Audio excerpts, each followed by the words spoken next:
할렐루야. 함께 따라하겠습니다. 살아내고 살려내라.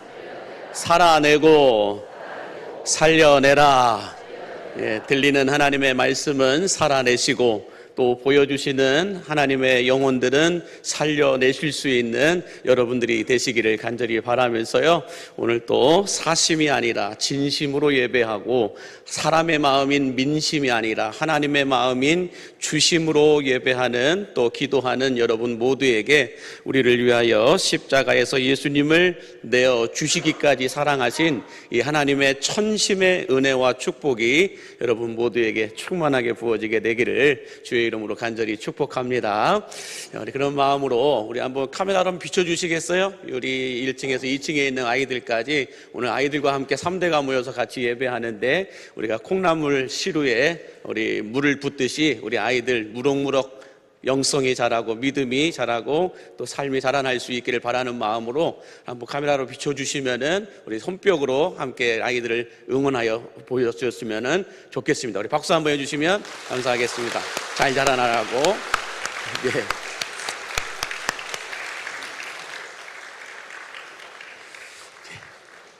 옆에 계신 분에게도 잘 자라날 수 있습니다. 응원해 주시면서 박수 한번 해주세요. 고맙습니다.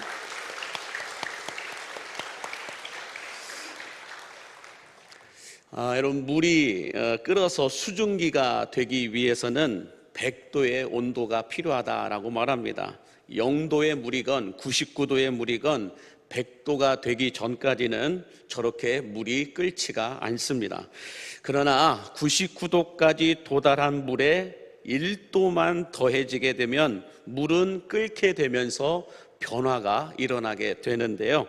여러분, 국가고시 시험들을 치를 때도 마찬가지입니다. 70점까지가 합격점이라고 한다면 69점까지는 불합격입니다.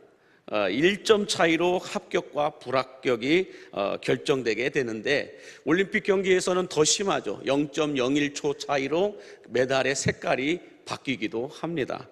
이 물리학에서는 이 1점, 이 하나를 가리켜 임계점이다라고 말하는데, 임계점이라고 하는 것은 물질의 구조와 성질을 다른 상태로 바꾸는 온도와 압력을 가리켜서 임계점이다라고 말을 하는데요. 이렇게 하나가 더해지게 되면 임계점에 도달하게 되면서 이전에 되지 않았던 일들이 되어지게 되고 이전에 보지 못하고 경험하지 못했던 것들을 우리는 경험하게 된다라고 말을 하는데, 오늘 저는 여러분들에게도 이 1도의 은혜가 더해짐으로 말미암아 100도가 되는 능력으로 인하여서 영혼이 잘 되고 범사가 잘 되기를 주의 이름으로 간절히 축복합니다. 오늘 본문의 말씀은 100명의 부하를 거느리고 있었던 로마 군대의 백부장이었던 고넬료에 대한 이야기를 우리에게 소개해주고 있는데요. 먼저 우리 사도행전 10장 2절 말씀에 보면 이렇게 말씀을 하고 있습니다. 같이 보겠습니다. 그가 경건하여 온 집안과 더불어 하나님을 경외하며 백성을 많이 구제하고 하나님께 항상 기도하더니 라고 말씀합니다. 고넬료는 어떤 사람이었냐라고 소개하냐면 경건한 사람이었다라고 소개하고 있는데요. 이 말은 무슨 말이냐면 집안에 있는 사람이든 고넬료 집안에 있는 사람이든 고넬료와 함께 일하는 직장에 있는 사람이든 고넬료를 만난 사람들은 모두가 다 하나님을 경외하고 어려운 이웃들을 구제하는 사람들로 변화가 되었다라고 말씀하고 있는 겁니다. 뿐만 아니라 이 고넬료는 유대인은 아니었지만 유대인들처럼 항상 시간을 정해놓고 하나님께 기도하는 사람이었다라고 말씀하고 있는데, 한마디로 고넬료는 어떤 사람이냐? 이론적 경건이 아니라 실천적 경건의 모습을 가진 사람이었다라고 말씀하고 있는 겁니다.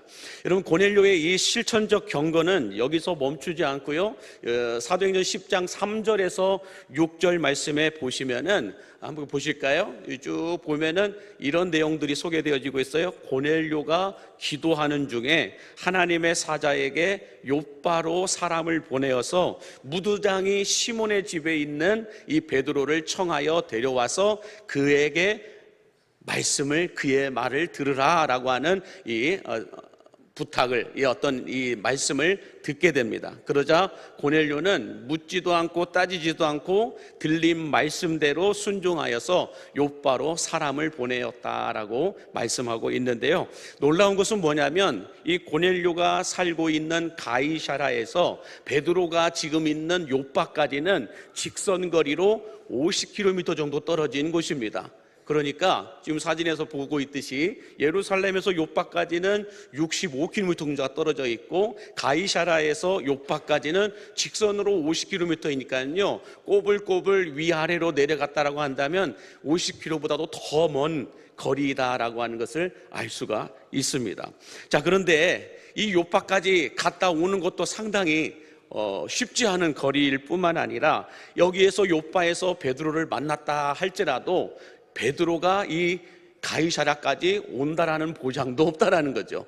가서 만날 수 있을지 없을지도 모르고 만났다 할지라도 베드로가 이 가이사랴까지 올지 안 올지 그것도 알 수가 없는 상황이다라는 것입니다.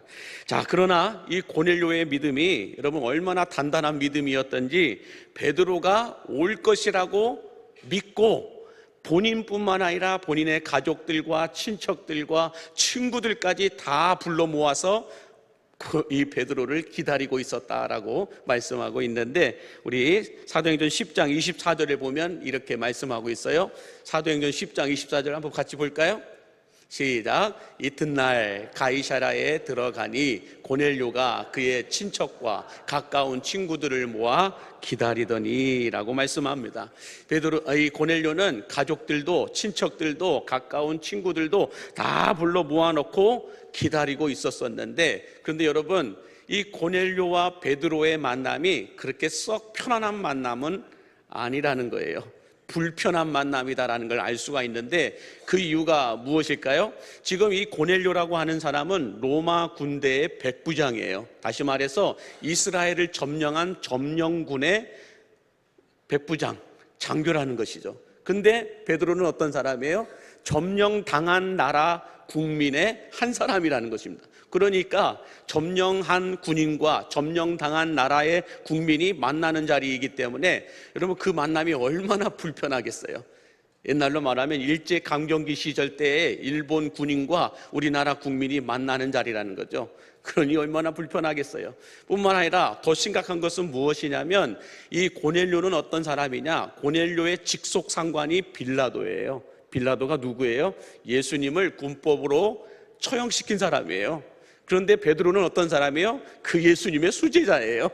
그러니 이 빌라도의 부하였던 이 고넬료와 예수님의 수제자였던 베드로가 만난다? 이거 참 불편한 만남이라는 거예요. 자, 다시 말해서 여러분 이 만남이 얼마나 위험한 만남이었냐라고 하면 당시 이 로마 군법에 따라서 처형당한 예수님의 수제자였던 베드로를 만난다라고 하는 것은 고넬료가 가지고 있는 모든 권위와 권한을 다 빼앗길 수도 있는 위험한 상황이라는 거예요. 그럼에도 불구하고 이런 위험한 상황 속에서도 자신의 모든 것을 다 잃어버릴 수 있고 빼앗길 수 있는 그 상황 속에서도 이 고넬료는 자신뿐만 아니라 자신의 가족, 친척, 친구들까지 다 불러 모아놓고 베드로를 기다리고 있었다라는 것입니다. 자, 여러분 더 놀라운 것은 이제 베드로와 고넬료가 만난 그 만남의 자리에서 더 놀라운 일이 일어나게 됩니다. 오늘 본문 25절 말씀 한번 볼까요?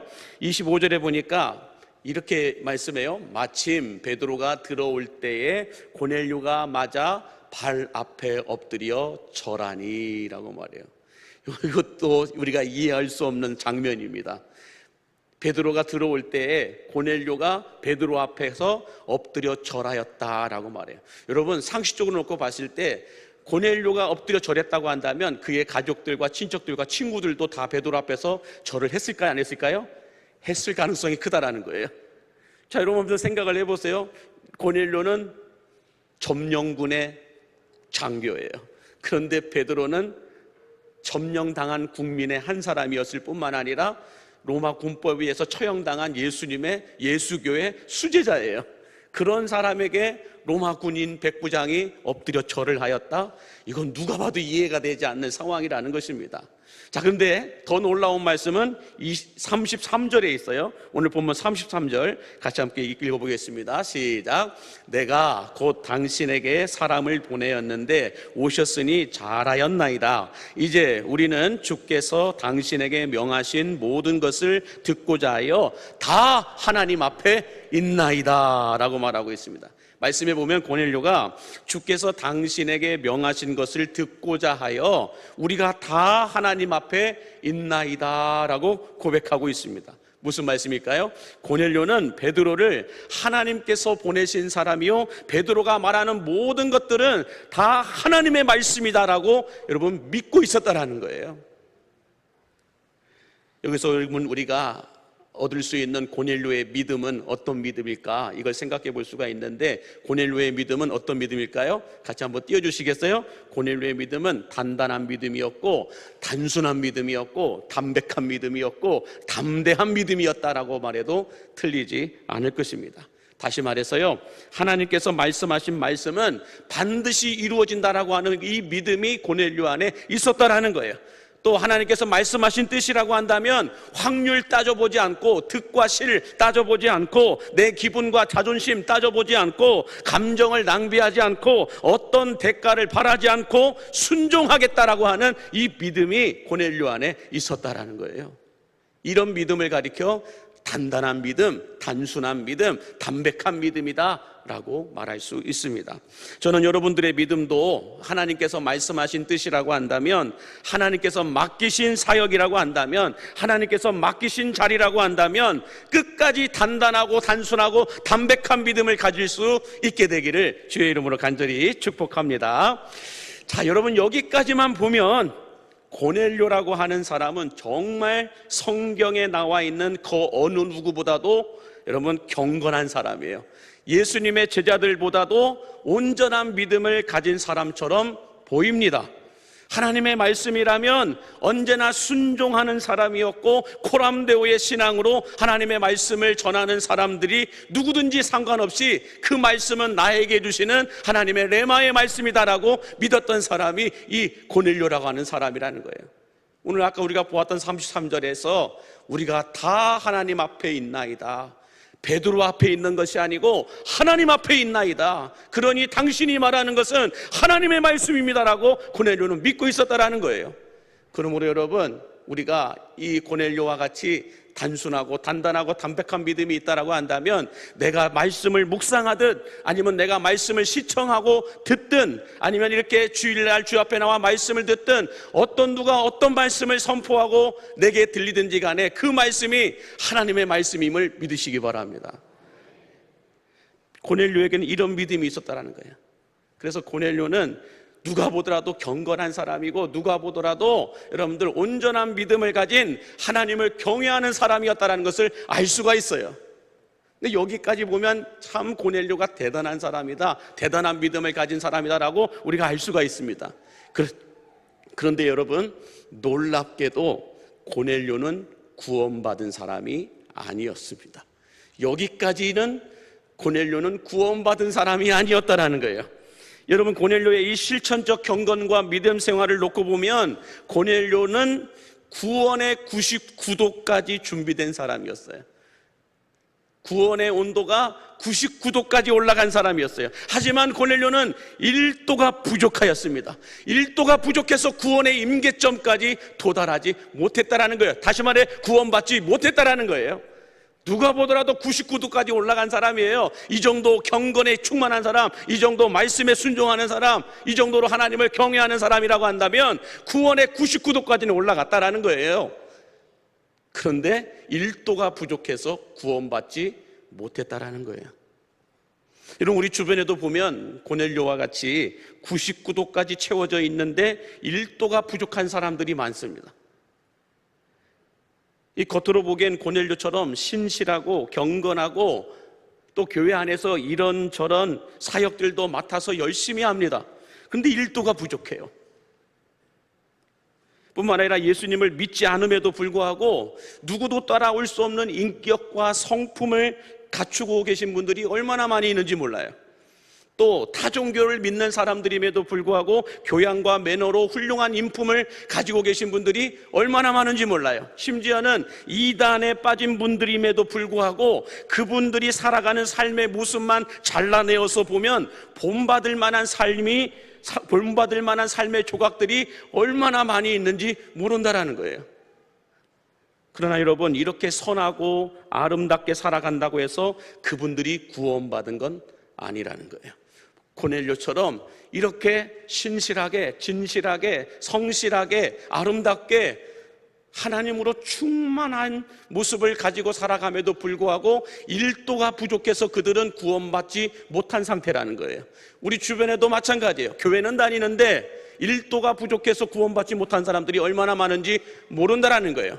교회 안에서 이런 사역 저런 사역들도 열심히 감당하고 있는데 일도가 부족해서 구원받지 못한 성도들이 얼마나 많이 있는지 모른다라는 거예요. 예수를 믿건 안 믿건 일도가 부족해서 여러분 구원받지 못한 사람들이 너무 많다라는 것입니다.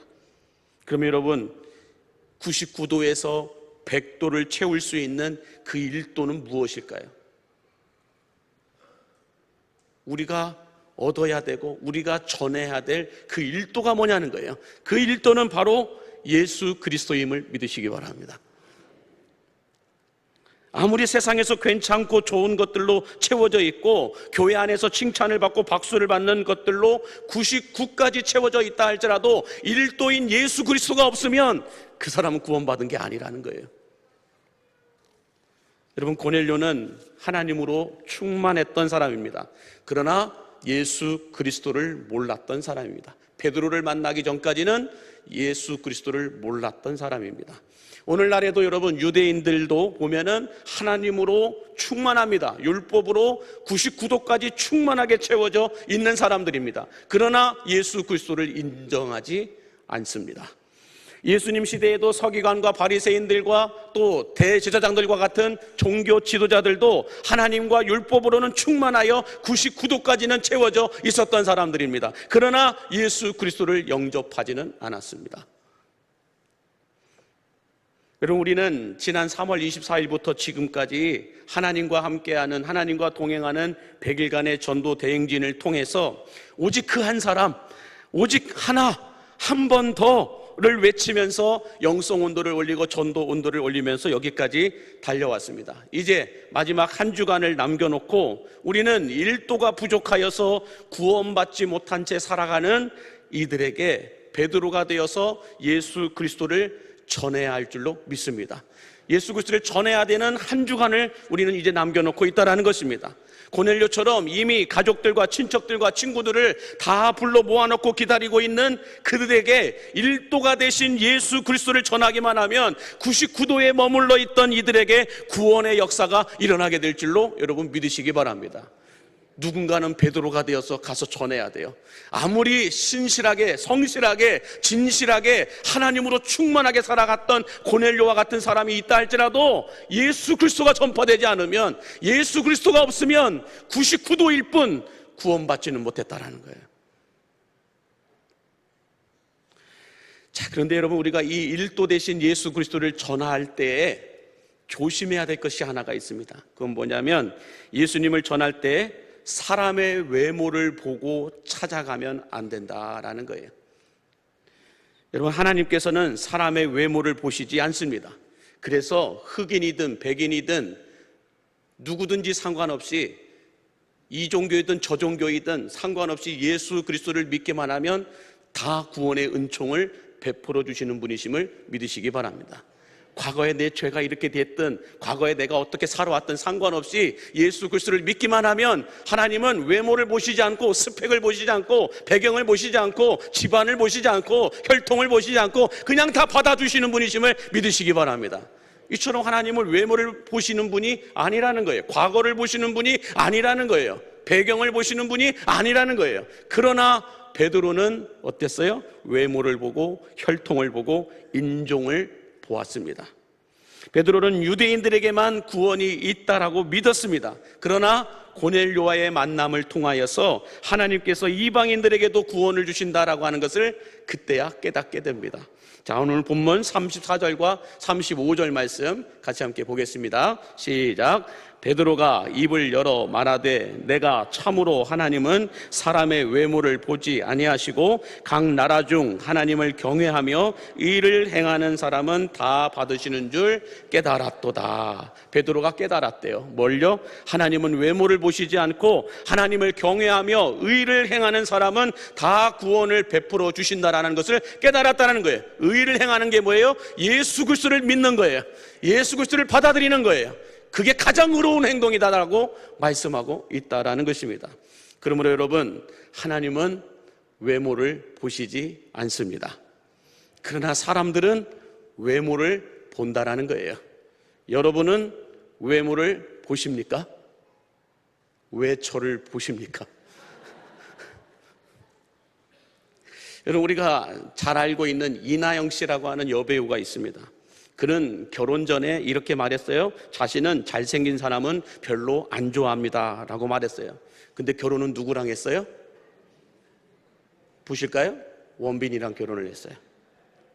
뿐만 아니라 고소영 씨라고 하는 영화 배우도 있었죠. 이 여배우도 결혼 전에는 뭐라고 얘기했냐면 눈에 쌍꺼풀이 있고 예쁘게 생긴 남자는 싫습니다.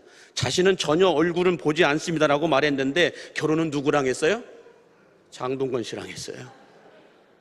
손예진 씨라고 하는 여배우도 있죠. 이 사람도 이렇게 얘기했어요. 저는 외모는 잘 안 봐요 라고 해놓고 누구랑 결혼했어요? 현빈 씨와 결혼을 했어요. 그러나 여러분, 제가 알고 있는 한 자매가 있어요. 그 자매는 정말 중심만 보는 자매였어요. 정말 중심만 보는 자매인데 그 자매가 누구랑 결혼했냐? 바로 이 사람과 결혼했어요.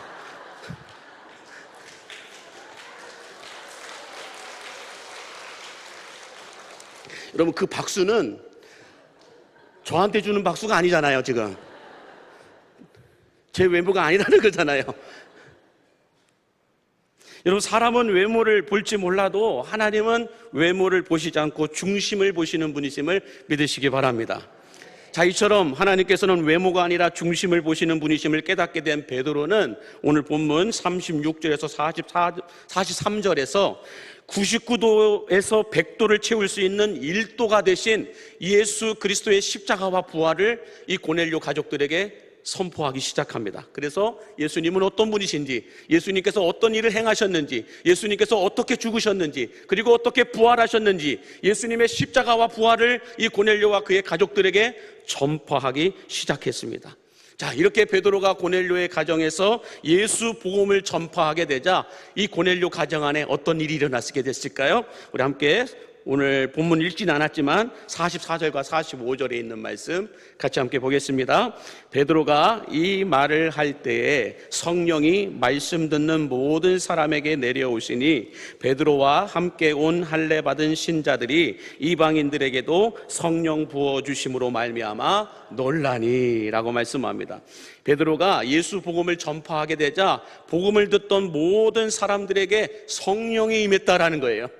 여러분들, 오순절 마가의 다락방에서는 기도와 찬송을 하였을 때 성령이 임했다라고 말해요. 그런데 지금 고넬료의 가정에서는 베드로가 말씀을 전할 때에 성령이 그들에게 임했다라고 말씀하고 있습니다. 저는 오늘 말씀을 듣는 여러분들에게도 성령이 부어지게 되기를 주의 이름으로 축복합니다. 성령이 부어지게 되니까 베드로와 그와 함께한 할례 받은 다른 유대인들이 그들을 바라보면서 놀랐다라고 말씀하고 있어요. 유대인들에게만 구원이 있을 줄 알았는데, 유대인들에게만 성령이 임할 줄 알았는데, 복음을 전파하게 되자 이방인들이었던 고넬료와 그의 가족과 친척과 친구들에게도 성령이 임하는 것을 보고 그들은 놀랐다라고 말하고 있어요. 여러분, 여기서 놀랐다라고 하는 말을 헬라어로는 보니까 엑스스템이라고 얘기해요. 이 엑스스템이라고 하는 것은 어떤 뜻이냐? 기절할 정도로 놀랐다라는 거예요. 여러분, 이 엑시스템이라고 하는 말을 어디서 쓰고 있냐면 이 회당장 야이로의 딸이 병들어 죽게 생겼습니다. 그래서 예수님을 불러서 내 딸을 고쳐주십시오라고 회당장 야이로가 예수님께 찾아가죠. 그러니까 예수님이 알겠다 하고 따라갑니다. 그랬더니 혈루증을 앓았던 12년 동안 혈루증을 앓았던 여인이 예수님을 터치함으로 인하여서 그 발걸음이 지체되는 바람에 회당장 야이로의 딸이 죽게 됩니다. 그래서 회당장 야이로와 예수님의 일행들이 회당장 야이로의 집에 도착하자 이미 죽었다라는 거예요. 그래서 슬퍼하고 곡하는 가운데 예수님이 회당장 야이로의 딸을 향하여 달리다굼 하면서 일으켜 세우십니다. 그때 회당장 야이로가 놀랐다라고 할 때가 이 엑스템이라고 얘기하는 거예요. 여러분, 죽은 딸이 살아났는데 그 아비가 얼마나 놀랐을까요? 바로 이와 같은 놀람, 이와 같은 신비감, 이런 것들을 가리켜 엑스템이라고 얘기한다는 거예요. 여러분, 우리가 복음을 전하게 되면 성령이 임하면서 성령이 행하시는 일들을 볼 때 우리는 어떤다는 거예요? 엑스템이 놀랄 일이 일어나게 된다는 거예요. 저는 우리 광역교회 안에 이미 이런 엑스템이와 같은 놀랄 일들이 일어나고 있음을 믿으시기 바랍니다. 예수님이 디자인하시고 성령님이 목회하시는 이 교회를 우리가 추구하고 기도하고 따라가다 보니까 이전에 되지 않았던 일들이 이제는 되어지기 시작하고 있다는 거예요. 이전에 보지 못했던 것들을 이제는 보기 시작한다는 거예요. 예전에는 경험하지 못했던 것들을 이제는 경험하기 시작한다는 거예요. 성령께서 행하시는 이 엑스테미의 일을 우리가 보고 있다는 거예요. 저는 아직 성령의 역사는 시작되지 않았다고 믿어요. 이제 시작일 뿐입니다. 성령님은 우리 광림교회 안에서 하나님의 새 일을 행하여 주실 줄로 믿습니다. 1도가 부족한 그들에게 우리가 가서 예수 복음을 전파하게 되면 성령은 임하실 것입니다. 성령이 임해서 예수 믿지 않을 것 같던 그들이 예수를 믿게 될 때 우리는 엑스템이 이걸 외치게 된다는 거예요. 아멘이십니까? 그러므로 여러분, 우리가 관상을 보고 우리가 얼굴을 보고 외모를 보고 저 사람은 예수 안 믿을 것 같다라고 해도 가서 예수 복음을 전파하게 되면 성령은 그에게 임하실 겁니다. 그의 마음에 임하셔서 이렇게 바꿔놓고 저렇게 바꿔놓을 거예요. 그리고 어느 순간 성령께서 그를 주님께로 불러 인도하여 주실 겁니다. 그때 그가 예수 믿고 구원받아 하나님 앞에서 기뻐하며 하나님 앞에서 이 성전 문지방에서 앉아있던 안전뱅이가 일어나 기뻐 뛰며 춤추면서 예배하는 그 모습을 보면서 우리는 엑스템이 이걸 외칠 거라는 거예요. 와, 저 사람이 저렇게 변화될 수 있다고? 예수 믿다가 상처받아서, 예수 믿다가 시험 들어서, 예수 믿다가 번아웃되고 슬럼프에 빠졌던 그 사람이 성령이 다시 임하니까 기뻐 뛰며 춤추면서 예배하는 그 모습을 보면서 우리는 엑스템이 놀랐다라는 거예요. 이런 일들이 지금 광림교회 안에서 일어나고 있음을 여러분 믿으시기 바랍니다. 여러분의 가정에서도 일어나게 될 거예요. 여러분의 삶의 현장에서도 이런 일들이 일어나게 될 줄로 믿습니다. 1도 대신 예수 그리스도를 전파하는 그곳에 성령은 임하실 겁니다. 말씀이 선포되는 그곳에, 말씀을 배우는 그곳에, 말씀을 묵상하는 그에게 성령님은 임하실 거라는 거예요. 그렇게 임하시고 나니까 그 고넬료의 가정이 다 세례를 받고 구원을 받았다라고 성경은 증거하고 있습니다. 여러분, 오늘 이 시대를 살아가는 우리들에게도 바울은 로마서 10장 14절과 15절에서 이렇게 권면하고 있어요. 같이 함께 읽겠습니다. 시작. 그런즉 그들이 믿지 아니하는 일을 어찌 부르리요? 듣지도 못한 일을 어찌 믿으리요? 전파하는 자가 없이 어찌 들으리요? 보내심을 받지 아니하였으면 어찌 전파하리요? 기록된 바 아름답도다. 좋은 소식을 전하는 자들의 발이여 함과 같으니라. 여러분, 이번 한 주간 동안 우리는 기도해야 됩니다. 지난 100일 동안 우리가 한 명을 놓고 그 한 사람을 놓고 우리가 기도하며 여기까지 왔습니다.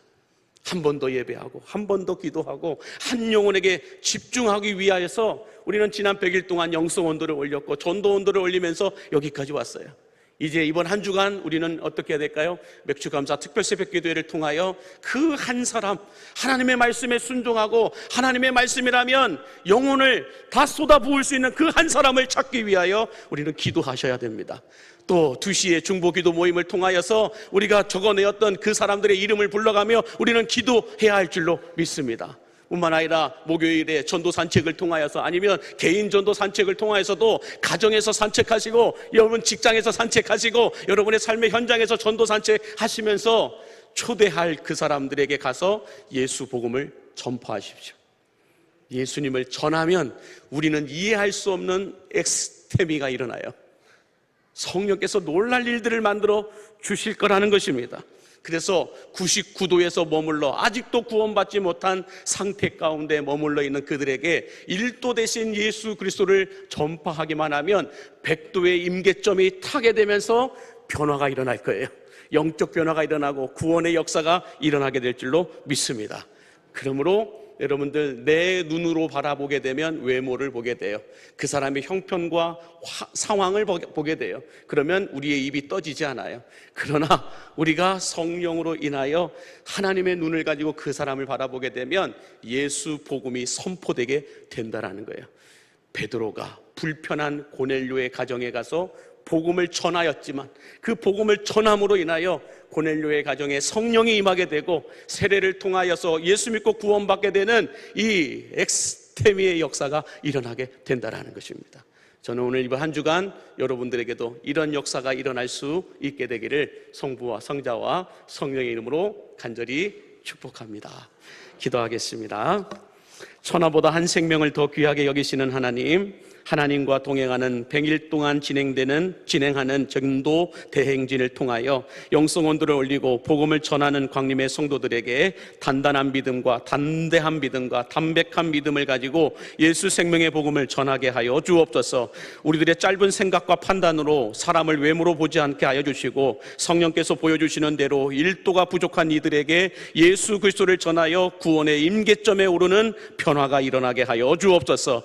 인생을 살면서 단 한 번도 교회 문턱을 넘어오지 못한 채 죽어가고 있는 수많은 영혼들에게 이번 새생명 만남의 날 시간을 통하여 예수 복음을 들을 수 있는 단 한 번의 기회만이라도 얻을 수 있는 은혜가 있게 하여 주옵소서.